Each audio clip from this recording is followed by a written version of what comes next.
बड़ी चालाकी के साथ हमारे नेता प्रतिपक्ष निकलते हुए चल रहे थे कि ये भी हमने किया, वो भी हमने किया, वो भी हमने किया।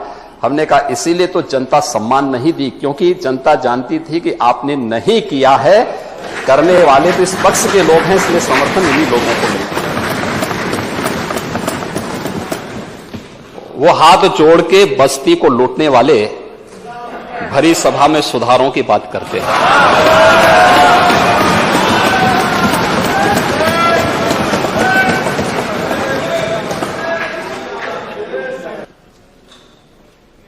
एक मनीषी ने कहा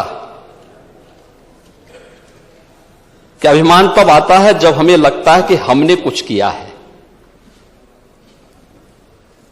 और सम्मान तब मिलता है जब दुनिया को लगता है कि आपने कुछ किया है।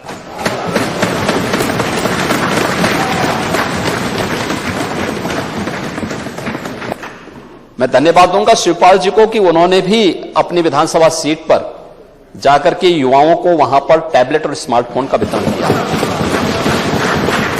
और भी अन्य मान्य सदस्य भी वितरित करें।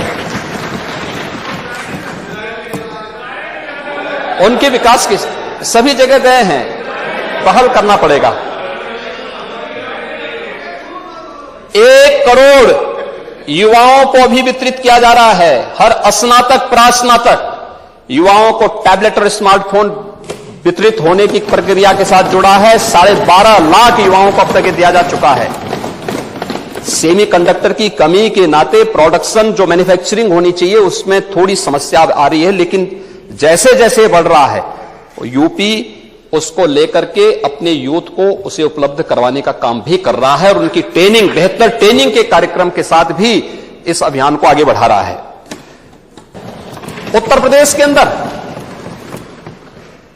कानून व्यवस्था की स्थिति को बेहतर बनाने के लिए कभी पीएसी बल की बड़ी भूमिका होती थी।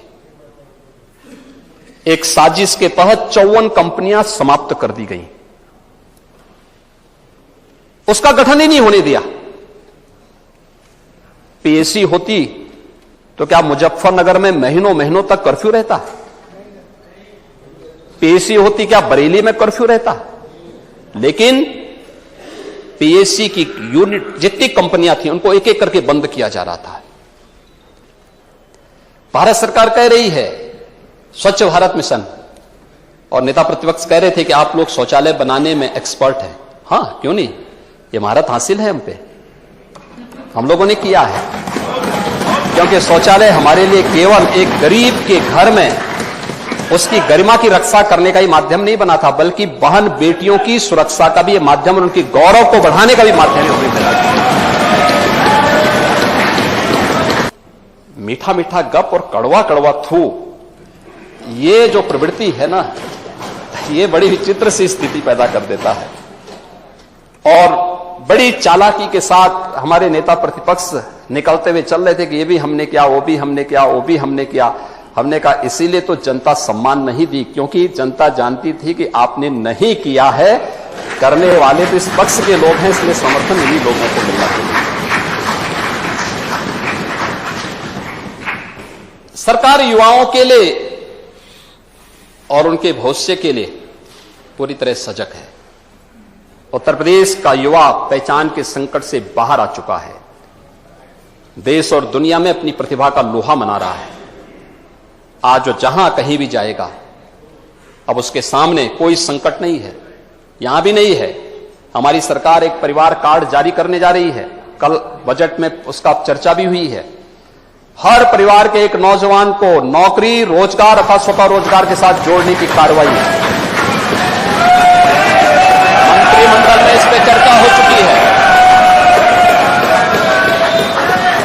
यूपी के इस युवा की ऊर्जा का लाभ यूपी लेगा, और प्रधानमंत्री मोदी जी के विजन के अनुरूप उत्तर प्रदेश को $1 ट्रिलियन की इकोनॉमी बनाकर के देश की अग्रणी इकोनॉमी के रूप में स्थापित करने का काम करेगा। महोदय, अन्नदाता किसानों के बारे में बहुत सारी चीजें कही गई, इतनी बातें कही गई, इतनी बातें कही गई, इतना गुमराह करने वाली बातें होती थी, ऐसी बातें होती थी। किसान सर्वाधिक आत्महत्या किस सरकार के समय किया था?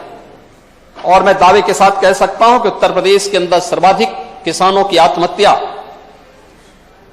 2004 से लेकर के 2016 के बीच में हुई है।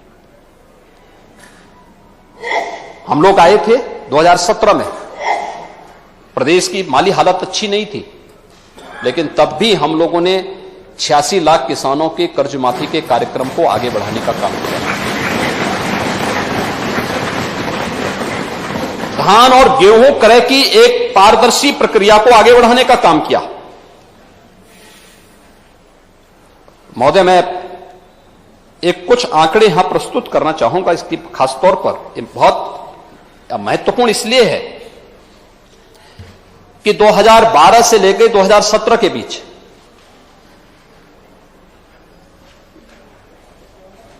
किसानों से धान का जो कुल क्रय किया गया, क्रय केंद्रों के क्रय केंद्र नहीं चलते थे, पिछली सरकारों में आड़तियों के माध्यम से क्रय किया जाता था। एमएसपी का लाभ किसान को नहीं मिल पाता था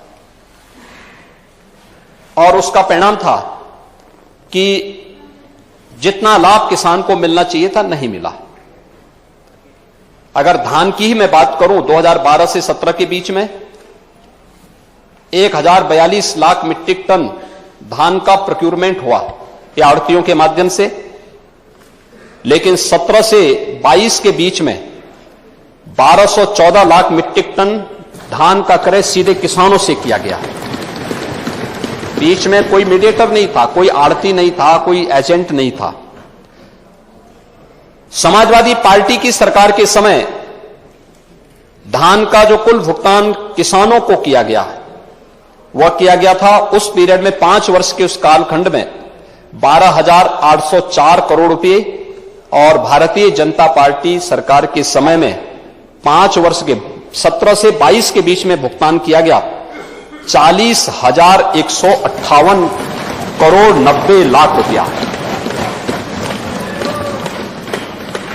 ये गेहूं के प्रोक्यूरमेंट की मैं बात कर रहा हूं, और धान के प्रोक्यूरमेंट में 12 से 17 के बीच में 17,190 करोड़ रुपए भुगतान किए गए, जबकि 5 वर्ष के अपने कालखंड के दौरान भारतीय जनता पार्टी नेतृत्व की सरकार ने 42,244.17 करोड़ रुपए का भुगतान सीधे किसानों के खाते में किया। हमने डीबीटी के माध्यम से पैसा किसान के खाते तक पहुंचाने का काम किया है।